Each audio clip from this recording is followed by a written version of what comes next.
Kalau kita melihat di sana ada untung, pasti tidak hitung-hitung, langsung cepat.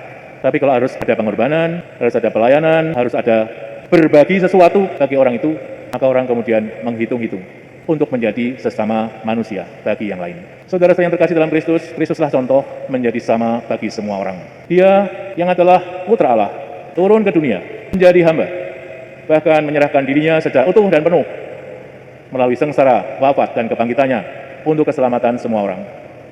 Maka kita sebagai pengikut-pengikut Kristus hendaknya sungguh yakin bahwa kita dipanggil untuk menjadi sama bagi orang lain, siapa saja.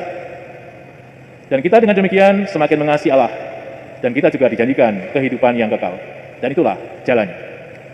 Maka mari kita saya mensyukuri iman kita mohon agar supaya kita mengembangkannya, dan perkembangan iman kita itu akan nyata ketika kita semakin mengasihi Allah dan mewujud nyata dalam kasih kita kepada sama, khususnya mereka yang membutuhkan, dan menjadi sesama bagi siapapun.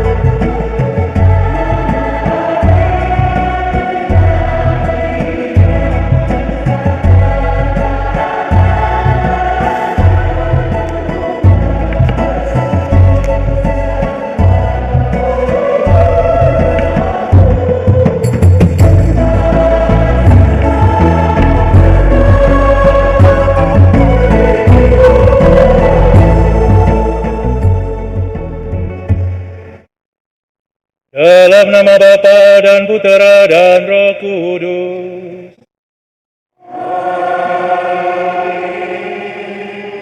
Rahmat Tuhan kita Yesus Kristus, cinta kasih Allah dan persekutuan Roh Kudus bersamamu.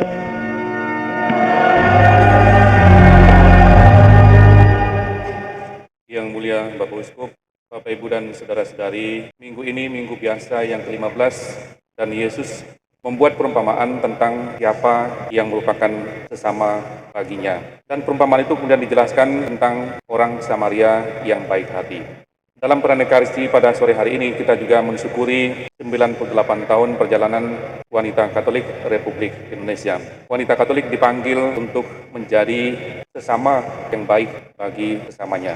Dan itu bukan hanya panggilan bagi wanita Katolik, tetapi panggilan bagi semua kita untuk menjadi orang Samaria yang baik hati, yang membuka hati, membuka diri, dan sigap untuk menolong, memperhatikan, peduli, dan membagi kasih dengan orang-orang yang jelas-jelas ada di hadapan kita, ada di sekitar kita, bahkan mungkin di dalam keluarga kita yang memerlukan hati kita, teristimewa memerlukan kasih kita.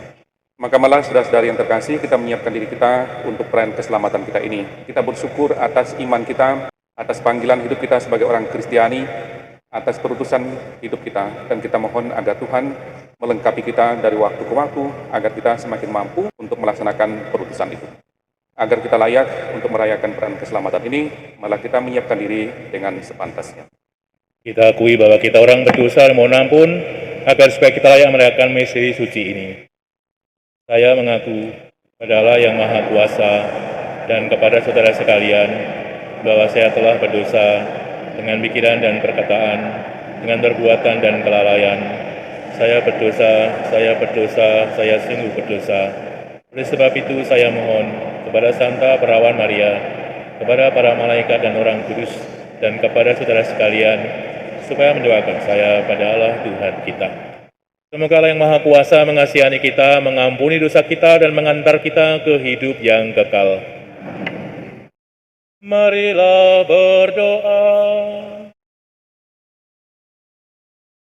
Ya Allah, Engkau telah menanamkan sabda-Mu di dalam hati kami, dan melalui Yesus Kristus Putra-Mu, Engkau telah memberi kami teladan bagaimana melaksanakan sabda-Mu itu.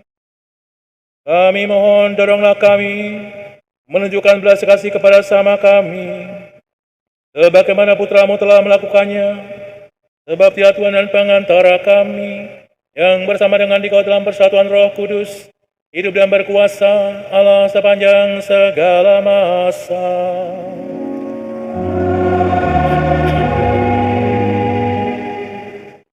Bacaan dari kitab Ulangan. Pada waktu itu, Musa memanggil segenap umat Israel berkumpul, lalu berkata kepada mereka, "Hendaklah engkau mendengarkan suara Tuhan Allahmu, dengan berpegang pada perintah dan ketetapannya yang tertulis dalam kitab Taurat ini. Dan hendaklah engkau berbalik kepada Tuhan Allahmu dengan segenap hatimu dan dengan segenap jiwamu. Sebab perintah ini yang kusampaikan kepadamu pada hari ini tidaklah terlalu sukar bagimu dan tidak pula terlalu jauh.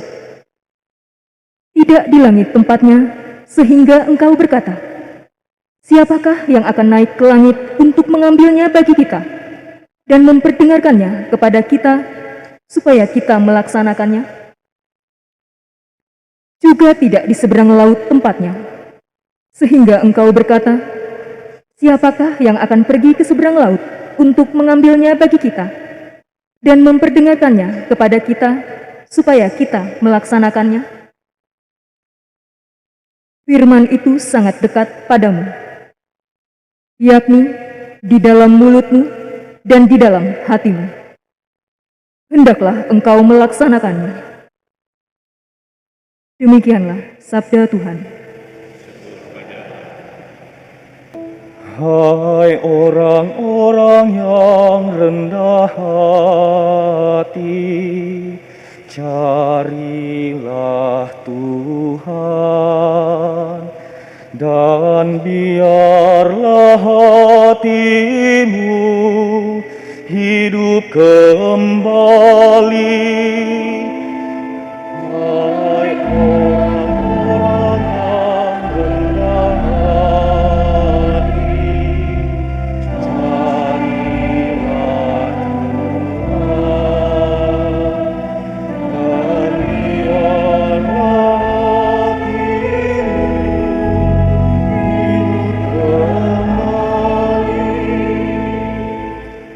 Aku berdoa kepadamu, ya Tuhan. Aku bermohon pada waktu Engkau berkenan, ya Allah. Demi kasih setiamu yang besar, jawablah aku dengan pertolonganmu yang setia. Jawablah aku, ya Tuhan, sebab baiklah kasih setiamu. Berpalinglah kepadaku menurut rahmat-Mu yang besar.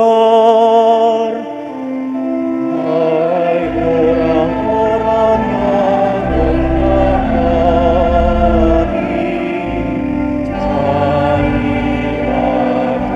Tuhan, dan biarlah hatimu.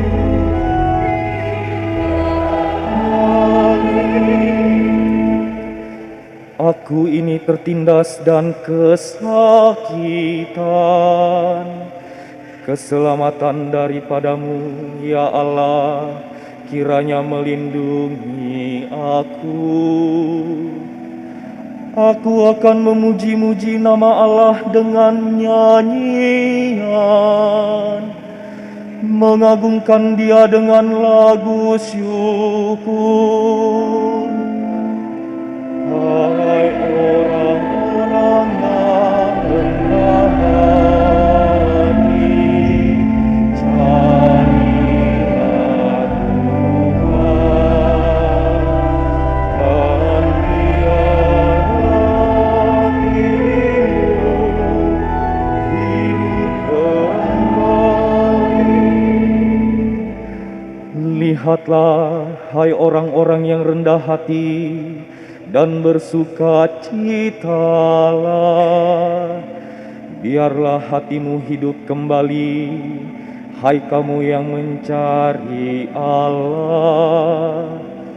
Sebab Tuhan mendengarkan orang-orang miskin dan tidak memandang hina orang-orangnya yang ada dalam tahanan. Hai orang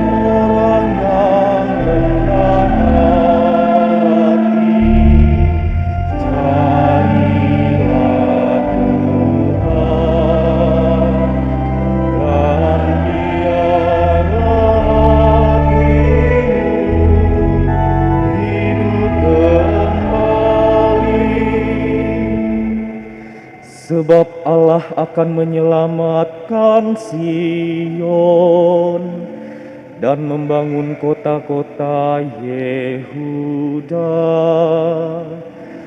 Anak cucu hamba-hambanya akan mewarisinya, dan orang-orang yang mencintai namanya akan diam di situ. Hai orang-orang yang rendah hati, carilah Tuhan.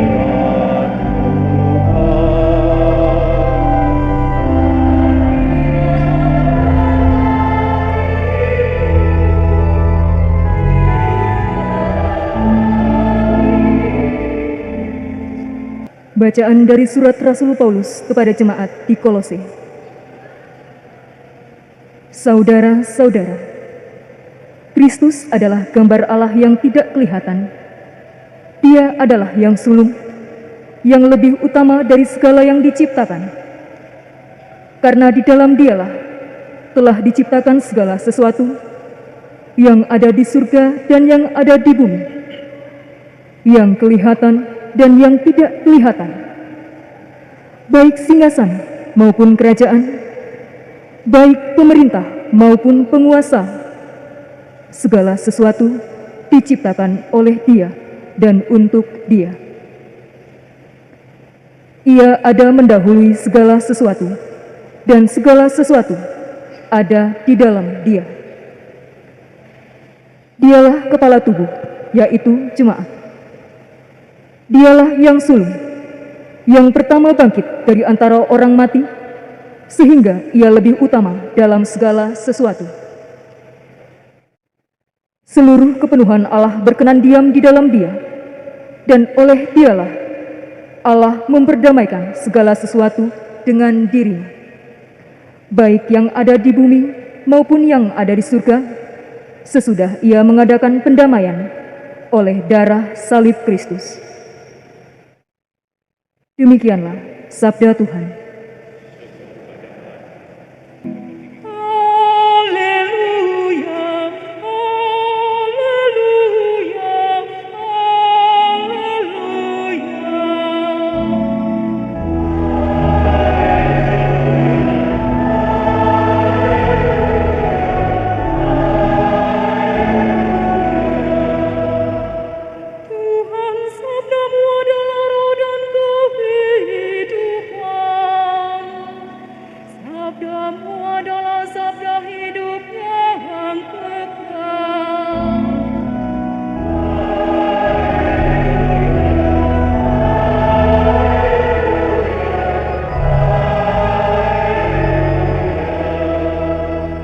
Tuhan bersamamu.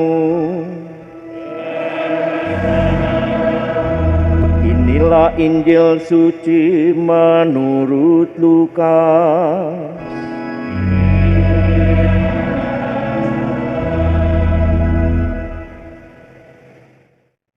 Sekali peristiwa, seorang ahli Taurat berdiri hendak mencobai Yesus. Katanya, "Guru, apa yang harus aku lakukan untuk memperoleh hidup yang kekal?" Jawab Yesus kepadanya, "Apa yang tertulis dalam hukum Taurat? Apa yang engkau baca di dalamnya?" Jawab orang itu, "Kasihilah Tuhan Allahmu dengan segenap hatimu dan dengan segenap jiwamu, dengan segenap kekuatanmu, dengan segenap akal budimu, dan kasihilah sesamamu manusia seperti dirimu sendiri." Kata Yesus kepadanya, "Jawabmu itu benar. Lakukanlah demikian, maka engkau akan hidup." Untuk membenarkan dirinya, orang itu berkata lagi kepada Yesus, "Tapi siapakah sesamaku manusia?" Jawab Yesus, "Ada seorang yang turun dari Yerusalem ke Yeriko. Ia jatuh ke tangan penyamun-penyamun yang bukan saja merampoknya habis-habisan, tetapi juga memukulnya, dan sesudah itu pergi meninggalkannya setengah mati. Kebetulan ada seorang imam turun melalui jalan itu. Ia melihat orang itu, tetapi ia terus berjalan. Demikian juga seorang Lewi datang ke tempat itu. Ketika melihat orang itu, ia pun melewatinya. Lalu datanglah ke tempat itu seorang Samaria yang sedang dalam perjalanan. Ketika ia melihat orang itu, tergeraklah hatinya oleh belas kasihan. Ia pergi kepadanya lalu membalut luka-lukanya. Sesudah menyiraminya dengan minyak dan anggur, kemudian ia menaikkan orang itu ke atas keledai tunggangannya sendiri, lalu membawanya ke tempat penginapan dan merawatnya. Keesokan harinya, ia menyerahkan 2 dinar kepada pemilik penginapan itu, katanya, "Rawatlah dia, dan jika kau belanjakan lebih dari ini, aku akan menggantinya waktu aku kembali." Menurut pendapatmu, siapakah di antara ketiga orang ini adalah sesama manusia dari orang yang jatuh ke tangan penyamun itu? Jawab ahli Taurat itu, "Orang yang telah menunjukkan belas kasihan kepadanya." Kata Yesus kepadanya, "Pergilah dan lakukanlah demikian." Demikianlah sabda Tuhan.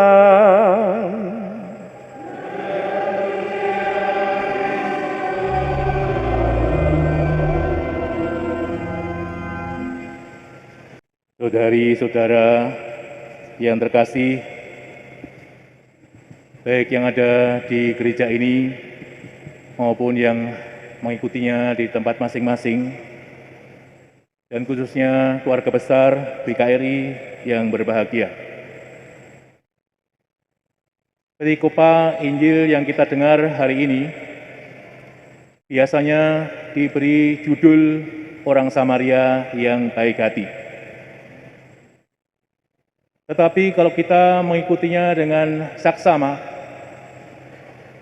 perumpamaan yang disampaikan oleh Yesus itu muncul karena sebuah dialog mengenai bagaimana bisa mendapatkan atau menerima hidup yang kekal.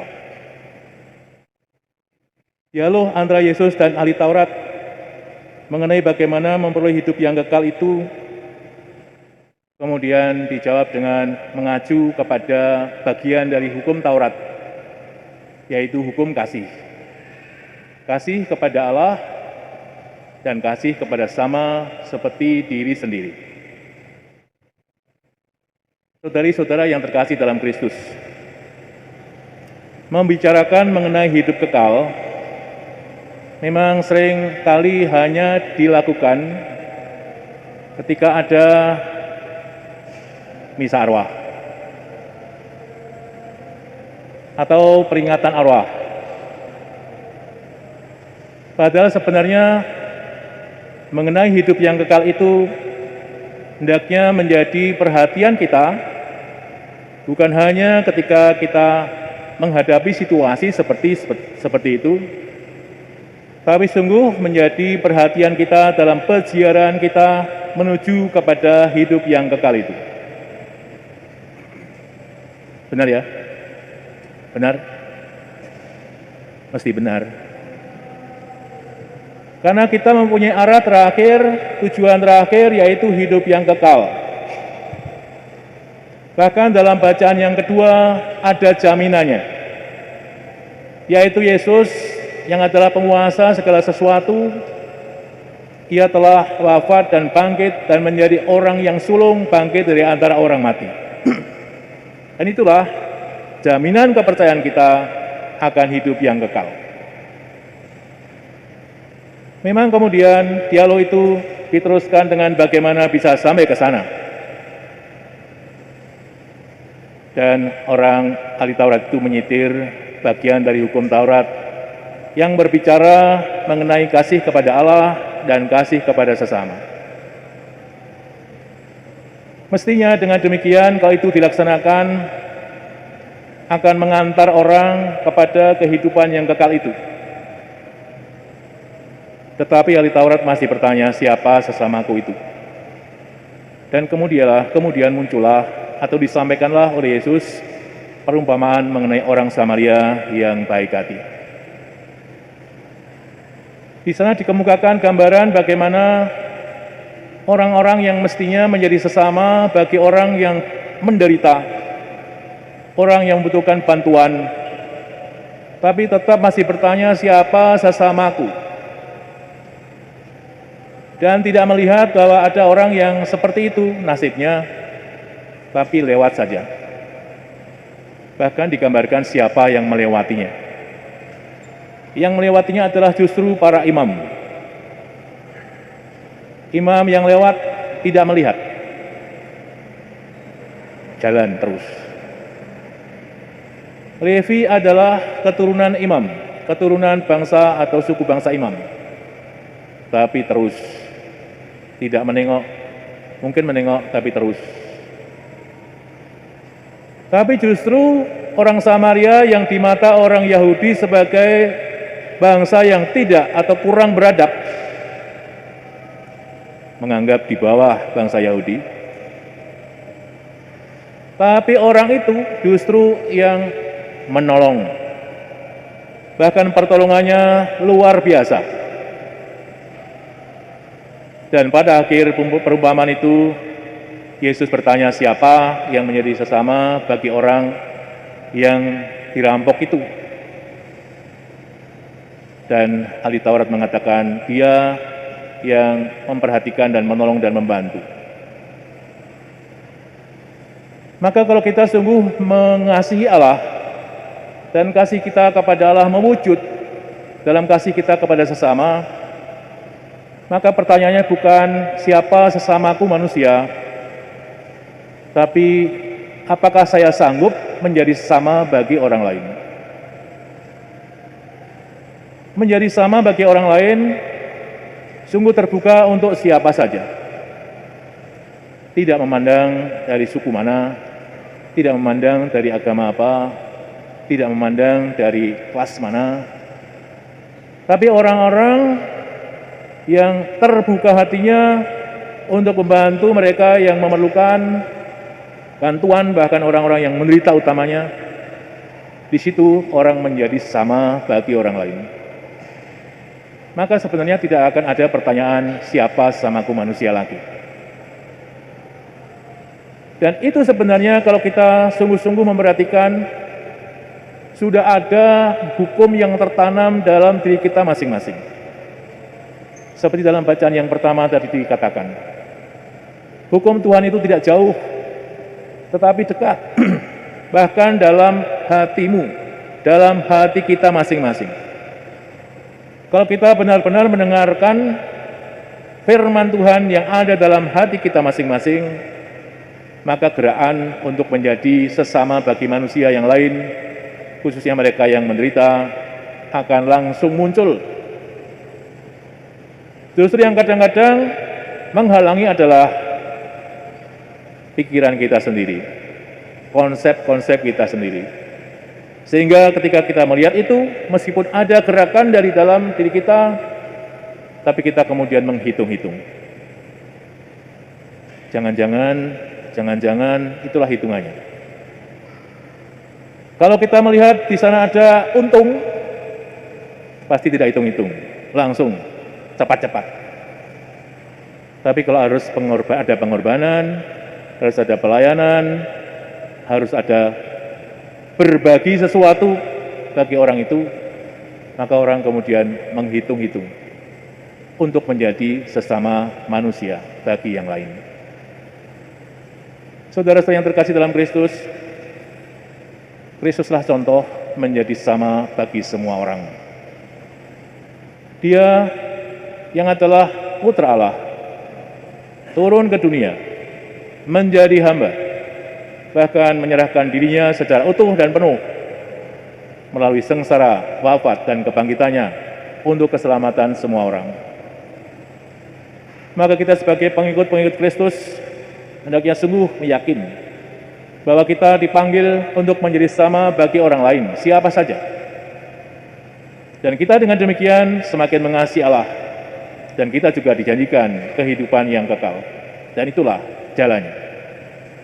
Maka marilah kita seraya mensyukuri iman kita mohon agar supaya kita mengembangkannya, dan perkembangan iman kita itu akan nyata ketika kita semakin mengasihi Allah dan mewujud nyata dalam kasih kita kepada sesama, khususnya mereka yang membutuhkan, dan menjadi sesama bagi siapapun. Marilah mewartakan misteri iman kita. Setiap kali kami makan roti, kami rendah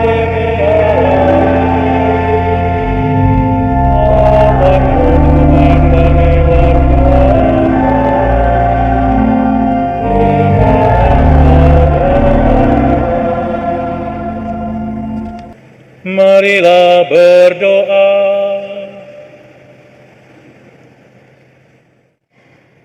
Allah Bapa yang Maha Penyayang, kami bersyukur karena boleh mengambil bagian dalam mengenangkan misteri Paskah Putra-Mu. Semoga kehadirannya dalam diri kami semakin memberanikan kami untuk berkorban demi terwujudnya cinta kasih yang nyata kepada sesama dengan pengadilan Kristus Tuhan kami.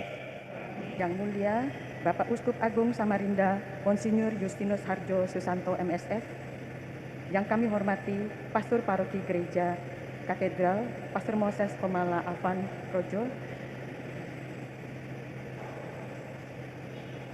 para pastor, suster, para sahabat hati cabang dari cabang dan ranting wanita Katolik RI di seluruh Kalimantan Timur, serta umat sekalian yang hadir dalam perayaan ulang tahun ini. Shalom. Selamat malam, salam sejahtera dalam Tuhan kita Yesus Kristus. Puji dan syukur wanita Katolik RI berusia 98 tahun dalam perjalanan yang penuh liku-liku sejak berdiri pada tanggal 26 Juni 1924 oleh Ibu Maria Sujadi Darmo Seputro Sastraningrat di Yogyakarta.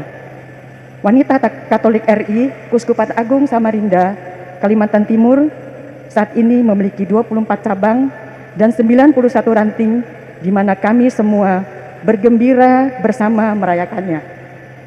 Dengan penuh syukur, kami merayakan ulang tahun dalam misa sore hari ini, dan kami mengucapkan terima kasih sebesar-besarnya kepada Bapak Uskup Monsinyur Justinus Harjo Susanto MSF yang memimpin misa pada sore hari ini, Pastor Paroki Gereja Katedral Santa Maria Penolong Abadi, dan pembimbing rohani kami, Pastor Moses Komela Alvan Projo, untuk semua dukungan sehingga misa dapat terlaksana dengan baik.